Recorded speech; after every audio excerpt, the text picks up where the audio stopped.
Robertson will return to Duck Dynasty, but the controversy apparently far from over. A&E responding to the outcry from fans, reversing the reality star's suspension following comments that he made in a GQ interview. But the very group behind the petition to get Robertson back on the air apparently not entirely happy with the network. Here's what they said. The founder of Faith-Driven Consumers says, quote, "Faith-driven consumers will remain vigilant as we measure whether A&E's actions reflect true tolerance, diversity, and mutual respect, including their equal embrace of our biblically based values and deeply held beliefs."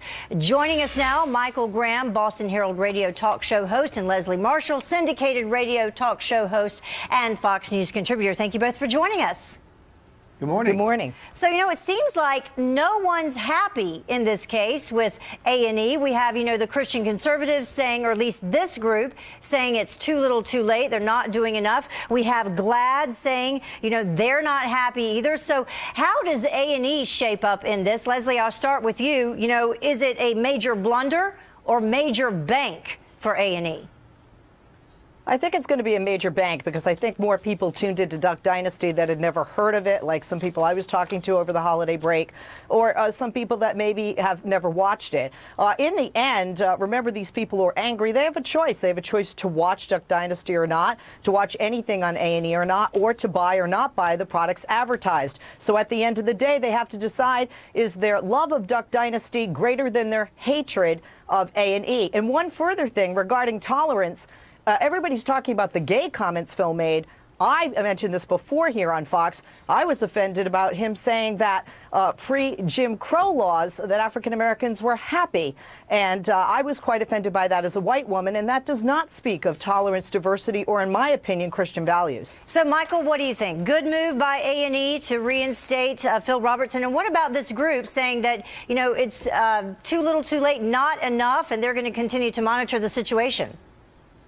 Well, A&E was in an untenable position. They couldn't keep up the ruse of, boy, this Phil Robertson guy is so offended that after we finish airing all the episodes he's in, we're going to punish him. I would have admired to a degree A&E if they really were offended by what Phil Robertson stands for, and they'd said, we don't want this on our network anymore. But they clearly never said that. This never had anything to do with A&E. It had to do with their fear of GLAAD. So the good news, the big win here, is that a special interest group that believes in ending debate and making it impossible to disagree with them without being labeled as a hater has lost, and that's good news. I think the evangelical group, if I were them, I'd just be smiling and saying thank you and let's move on. But having read their statement several times, I think what they're trying to say is, if you're going to let these guys be on TV and be themselves, then let them be themselves. Have the diversity of opinion, the diversity of attitude that supposedly the left loves. Of course, the left doesn't love. They believe in giving you the right to say whatever it is they agree with. Well, and the way I read it, I understood this faith-based group to be saying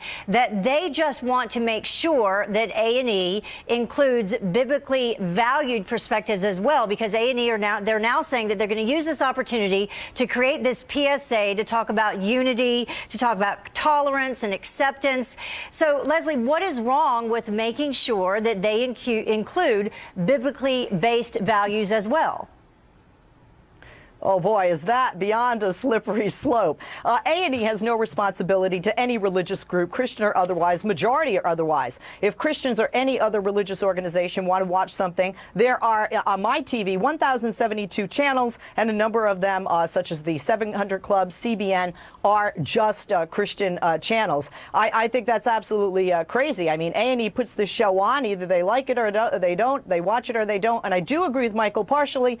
This wasn't about GLAAD or tolerance with A&E. It was about the bottom line and money. What would Jesus do? I don't think he'd have a TV show. I don't think he'd be watching TV. And if they want to really be Christians, then they need to practice forgiveness, which is actually the platform of Christianity. Okay, but well, Michael, they willingly say, Michael, A&E willingly says they're going to use this opportunity to talk about, unity, tolerance, and acceptance. So why not include Christian values in that? Well, and once again, I think the point was, if you watch, look, there are 2,000 channels on my cable. 1,000 of them apparently are some version of Law and Order all the time. But if you ever see people who are people of faith on Law and Order, if you see people who are people of faith on the show like Scandal, there's something wrong with them. They are the bad guys, the villains, they're hypocrites, they're awful, et cetera, et cetera. And I think that there's a legitimate argument to be made. Look, show the same desire for diversity and tolerance of these ideas that you do to, for example, the idea that same-sex marriage is part of the middle of the deal. I have to end it on that, but thank you both for joining us. A lot of people have a lot to say about it. Thank you.